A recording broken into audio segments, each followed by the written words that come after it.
Mu karere ka Rwamagana mu murenge wa Muyumbu ku rwibutso rwa Muyumbu habereye igikorwa cyo kwibuka ku nshuro ya 32 Jenoside yakorewe Abatutsi 1994. Aha hakaba habereye n'igikorwa cyo gushyingura mu cyubahiro imibiri ine y'abazize Jenoside yakorewe Abatutsi 1994. Muri iyo mibiri ine yashyinguwe harimo umwana w'umukobwa na se ndetse n'abandi bana bato babiri b'inkurikirane. Aba bana b'inkurikirane nibwo babonetse mu gihe uwo mukobwa na se bahimuriwe nyuma y'igihe kinini baruhukiye mu rugo nk'uko byasobanuwe neza na Kabera Gilbert, akaba ari umwana w'uwo mubyeyi wabonetse.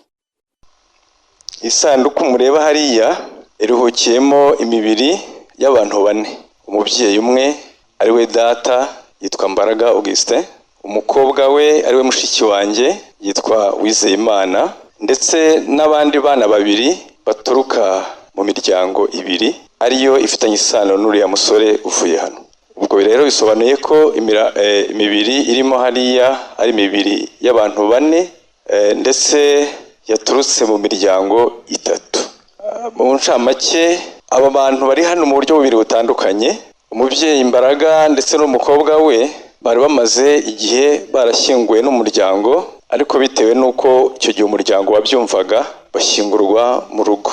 Muri uyu mwaka rero umuryango wafashe icyemezo cy'uko iyo mibiri yimurwa ikavanwa mu rugo ikazanwa hano ku rwibutso rw'Abatutsi bishwe bazize Jenoside mu mwaka w'1994. Bariya abana babiri nabo bari inkurikirane, umwe afite imyaka 9 undi afite imyaka 7. Abo bo kuva icyo gihe bicwa ntabwo higize hamenyekana irengero ryabo. Nayo mpamvu dushimira ababigizemo uruhare kugira ngo ayo makuru atangwe. Mu bana batatu rero basa nkaho baguye hamwe habonetse kuboneka abana babiri gusa, ndavuga imibiri yabo, uwa gatatu ntabwo araboneka. Minisitiri w'Uburinganire n'Iterambere ry'Umuryango akaba n'imboni y'akarere ka Rwamagana Madame Konsole Uwimana yasabye ko abafite amakuru y'aho imibiri y'abazize Jenoside iri bayatanga nayo igashyingurwa mu cyubahiro kuko byomora imitima y'abarokotse bikanahumuriza uwatanze amakuru.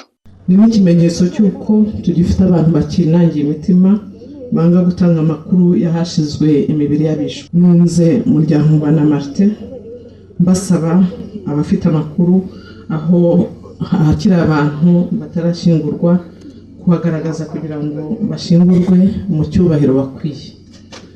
Ntabwo gushyingura mu cyubahiro byomora imitima y'abarokotse gusa, bihumuriza n'uwatanze amakuru ko hari imibiri y'abatarashyingurwa, ariko ni ikimenyetso gikomeye ku bumwe n'ubwiyunge bw'Abanyarwanda. President wa Ibuka mu karere ka Rwamagana Musabyeyezu Dativa we yasabye ko hakomeza gutangwa amakuru y'aho abakoze Jenoside bari kugira ngo abakoreye Jenoside bahabwe ubutabera. Ese nta kuntu abaregwa Jenoside yakorewe Abatutsi habaho umwihariko wabo ugereranije n'ibindi byaha tubona? Ibi turabizeye muri Ntumwa Nziza, dusanzwe tubatuma kandi mukatugerezaho ubutumwa, n'ubu nizeye ko ubutumwa muzabutugereza aho bugomba kugera.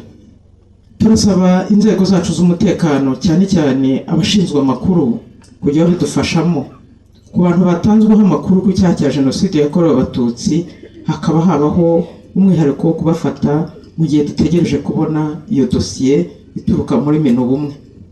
Murabizi uburyo byagiye bikorwa, hari igihe dosiye ibura ariko dufite abatangabuhamya bahamya ko uwo muntu bamuzi neza, ariko ugasanga n'ababishinzwe kubishyira mu bikorwa barareba ya minsi irebwaho kugira ngo umuntu afatwe afungwe hagitegerejwe iyo dosiye. Mu karere ka Rwamagana habarurwa 84,256 by'imibiri y'abazize Jenoside yakorewe Abatutsi 1994 iruhukiye mu nzibutso. Muri iyi mibiri iruhukiye mu rwibutso rwa Muyumbu ni 14,397, hiyongeyeho ine yashyinguyemo kuri uyu munsi. Irakoze Zawadi Deborah, Voice FM mu karere ka Rwamagana.